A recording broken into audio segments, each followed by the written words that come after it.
नमस्कार दोस्तों, MB wealth में आपका स्वागत है। दोस्तों, इस वीडियो में हम बात करेंगे India bulls housing finance limited के बारे में।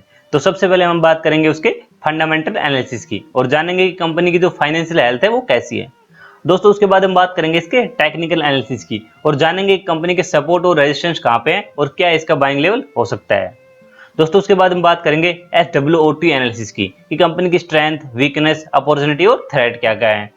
दोस्तों, लास्ट में हम बात करेंगे उसके टारगेट की कि आने वाले 1 साल के अंदर कंपनी कितना रिटर्न दे सकती है। और दोस्तों, लास्ट में मैं दूंगा अपनी ओपिनियन कि मेरी इस कंपनी के ऊपर क्या ओपिनियन है कि मैं इसको स्टॉक को खरीदूंगा या नहीं खरीदूंगा, अगर खरीदूंगा तो क्यों खरीदूंगा, अगर नहीं खरीदूंगा तो क्यों नहीं खरीदूंगा, इसके रीजन मैं बताऊंगा। दोस्तों, अगर अभी तक आपने हमारे चैनल सब्सक्राइब नहीं किया है तो प्लीज उसको जरूर सब्सक्राइब कर लीजिए और साथ में बेल आइकन जरूर प्रेस करना ताकि जब भी मैं कोई नया वीडियो बनाऊं उसकी नोटिफिकेशन आपके पास तुरंत आ जाए। तो चलिए दोस्तों, स्टार्ट करते हैं।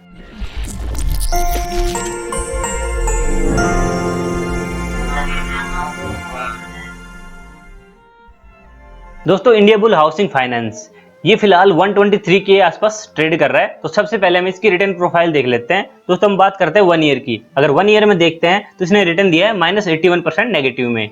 अगर हम 3 ईयर की बात करते हैं तो इसने रिटर्न दिया है -88%, वो भी नेगेटिव के अंदर। और अगर हम बात करते हैं 10 ईयर की तो दोस्तों 10 ईयर ओल्ड ये लिस्टिंग कंपनी है नहीं, ये 2013 के अंदर लिस्ट हुआ था।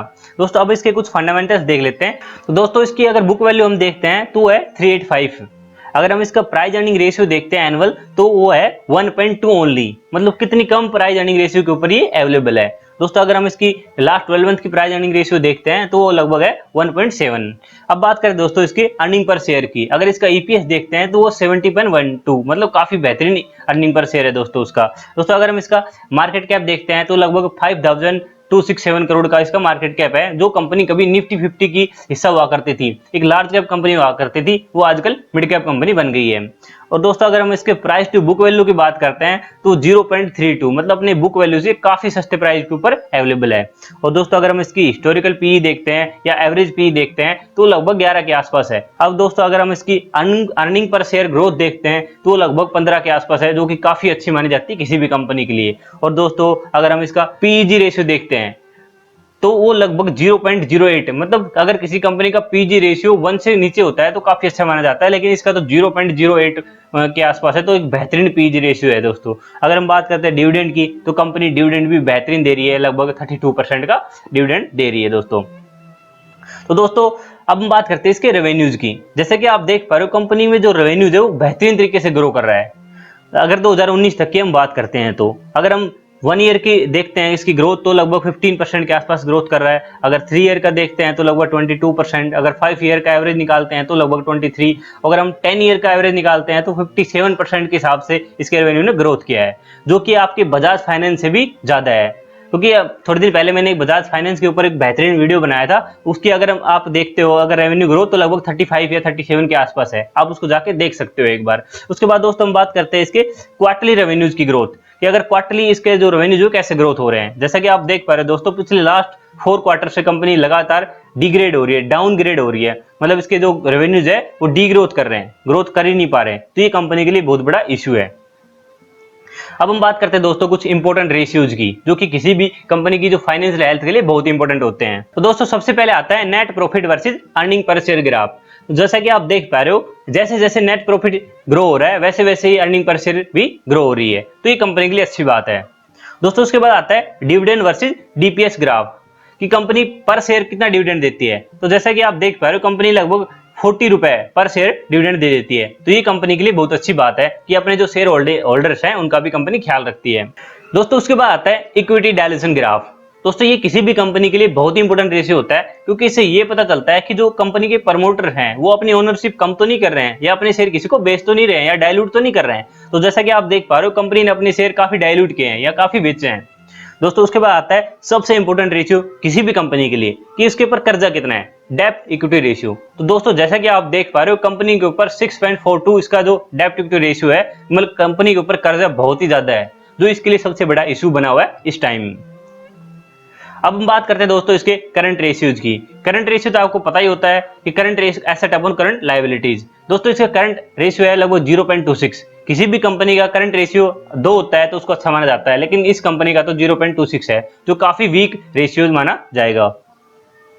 दोस्तों उसके बाद बात करते हैं हम इंटरेस्ट कवरेज रेशियो। दोस्तों इंटरेस्ट कवरेज रेशियो होता है earning before interest and tax upon interest. तो दोस्तों इसका जो इंटरेस्ट कवरेज रेशियो है वो लगभग है 1.58। मतलब इंटरेस्ट कवरेज रेशियो का मतलब दोस्तों आप सिंपल भाषा में ये समझ सकते हो कि अगर आपने 100 रुपए इंटरेस्ट देना है तो आप उसके कितने मल्टीप्लाई आप प्रॉफिट कमा रहे हो, कि अगर आप 100 रुपए ब्याज में दे रहे हो तो आप लगभग 500 रुपए कमा रहे हो, तो 5 गुना आप इंटरेस्ट कवरेज, आपका जो इंटरेस्ट कवरेज रेशियो है वो 5 है। तो जो दोस्तों कंपनी जो इंटरेस्ट दे रही है, क्योंकि कंपनी के ऊपर जो कर्जा बहुत ज्यादा है, तो कंपनी का इंटरेस्ट कवरेज रेशियो बहुत ही कम हो गया 1.58। तो ये भी काफी वीक रेशियो है इस कंपनी का। दोस्तों उसके बाद आता है रिटर्न ऑन इक्विटी। जैसे कि आप देख पा रहे हो रिटर्न ऑन इक्विटी लगभग 24% के आसपास है। तो किसी भी कंपनी का अगर रिटर्न ऑन इक्विटी 15% के आसपास होता है तो काफी अच्छा माना जाता है, लेकिन इसका 24 है तो काफी अच्छा माना जाएगा। दोस्तों उसके बाद आता है नेट प्रॉफिट मार्जिन। दोस्तों नेट प्रॉफिट मार्जिन कंपनी का काफी अच्छा है, लगभग 24% के आसपास है। दोस्तों नेट प्रॉफिट मार्जिन का मतलब आप सिंपल भाषा में ये समझ सकते हो कि अगर आप 100 रुपए की सेल्स करते हो तो आपके हैंड में लास्ट में कितने बच जाते हैं। तो दोस्तों अगर कंपनी 100 रुपए की सेल्स करती है तो 24 रुपए कंपनी को बच जाते हैं। दोस्तों हमने थोड़े दिन पहले एक वीडियो बनाया था ओवरऑल रियलिटी, अगर आपको नेट प्रॉफिट मार्जिन देखना है तो उसका जाके देखिए कितना बेहतरीन नेट प्रॉफिट मार्जिन है, क्योंकि वो बहुत ही इंपॉर्टेंट वीडियो था, आप उसको जरूर देखना। दोस्तों अब हम बात करते हैं नेट प्रॉफिट वर्सेज रेवेन्यू।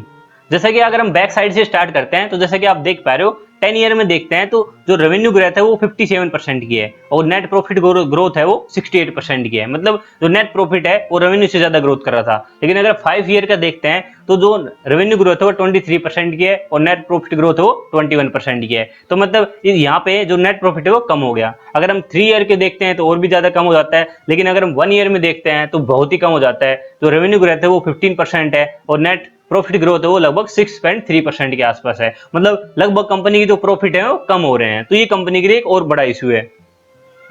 दोस्तों उसके बाद आता है बहुत important ratio free cash flow, कि कंपनी के अंदर फ्री कैश फ्लो कितना है। दोस्तों ये काफी इंपॉर्टेंट बात है कंपनी के लिए, बहुत ही अच्छी बात है, बहुत ही पॉजिटिव बात है कि कंपनी के पास लगभग 21,000 करोड़ के आसपास फ्री कैश फ्लो अवेलेबल है। तो इस सिचुएशन के अंदर ये कंपनी के लिए बहुत ही फायदेमंद होगा। दोस्तों अब हम बात करते हैं इसके शेयर होल्डिंग पैटर्न की। तो जैसा कि आप देख पा रहे हो प्रमोटर के पास सिर्फ होल्डिंग है 21.72% और इसके जो प्रमोटर हाईएस्ट होल्डिंग है उसके SG advisory service private limited. तो जैसा कि आप देख पा रहे हो कि प्रमोटर को स्टेबल नहीं है, बहुत ही कम होल्डिंग है, शेयर होल्डिंग पैटर्न है काफी वीक है। और जैसा कि आप देख पा रहे हो फिलहाल कुछ क्वार्टर्स में कंपनी के जो प्रमोटर है उन्होंने सिर्फ 0.05% की स्टेक वापस बढ़ाई है अपनी। तो ये थोड़ा पॉजिटिव है कंपनी के, लेकिन फिर भी अगर कंपनी के प्रमोटर होल्डिंग देखते हैं तो बहुत ही कम है। दोस्तों उसके बाद देखते हैं एफआईआईज की। दोस्तों लगभग 322 एफआईज ने इसके अंदर इन्वेस्ट कर रखा है और लगभग 47% की हिस्सेदारी खरीद रखी है। मतलब एफआईज ने लगभग इस पूरी कंपनी को खरीद रखा है, 50% की हिस्सेदारी एफआईज के पास है। लेकिन सबसे इंपॉर्टेंट बात है कि लास्ट क्वार्टर के अंदर एफआईज ने लगभग 7.5% या 8% अपने स्टेक है वो बेचा है। तो यहाँ पे एफआईज भी फंसे हुए हैं, क्योंकि एफआईज को अगर माल बेचते हैं, अपना शेयर बेचते हैं तो खरीदने वाला तो होना चाहिए, तभी तो बेच पाएंगे। दोस्तों उसके बाद आता है म्यूचुअल फंड, कि म्यूचुअल फंड की लगभग 14 स्कीम ने इसके अंदर रुपए लगा रखे हैं और 0.35% के स्टेक होल्ड कर रखा है। दोस्तों उसके बाद आता है सबसे इंपॉर्टेंट बात। दोस्तों जैसे कि आप देख पा रहे हो एफआईज ने लगभग 8% की हिस्सेदारी बेची है और अपने जो छोटे इन्वेस्टर हैं, जो अपने स्मॉल इन्वेस्टर बोल सकते हैं, रिटेल इन्वेस्टर बोल सकते हैं, नॉन इंस्टीट्यूशनल इन्वेस्टर भी बोल सकते हैं, उन्होंने लगभग 7.5% की हिस्सेदारी खरीदी है। मतलब एफआईज ने बेची है और स्मॉल इन्वेस्टर ने खरीदी है। तो ये बहुत ही एक चौंकाने वाली बात है कि एफआईज बेच रहे हैं और जो स्मॉल इन्वेस्टर वो खरीद रहे हैं। दोस्तों अब हम बात करते हैं इसके चार्ट एनालिसिस की।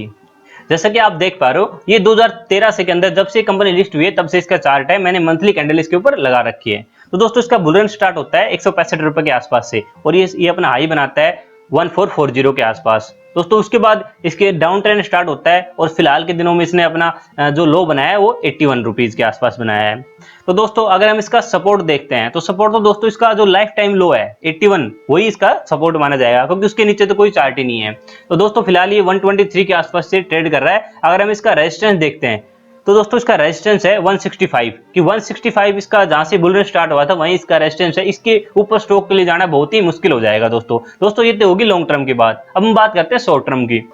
जैसा कि दोस्तों आप चार्ट के ऊपर देख पा रहे हो, अगर ये स्टॉक 133 के आसपास जो लेवल है, जो एक रेजिस्टेंस है, उसको अगर ब्रेक करता है तो इसका फर्स्ट टारगेट रहेगा 148 और सेकंड टारगेट रहेगा दोस्तों 163, क्योंकि 165 तो इसका लाइफ टाइम का जो रेजिस्टेंस है उसको तोड़ पाना स्टॉक के लिए बहुत ही मुश्किल हो जाएगा दोस्तों। लेकिन दोस्तों आपको याद रखना है कि हमेशा स्टॉप लॉस जरूर लगाना है और आपका स्टॉप लॉस होगा 121 रुपए के आसपास।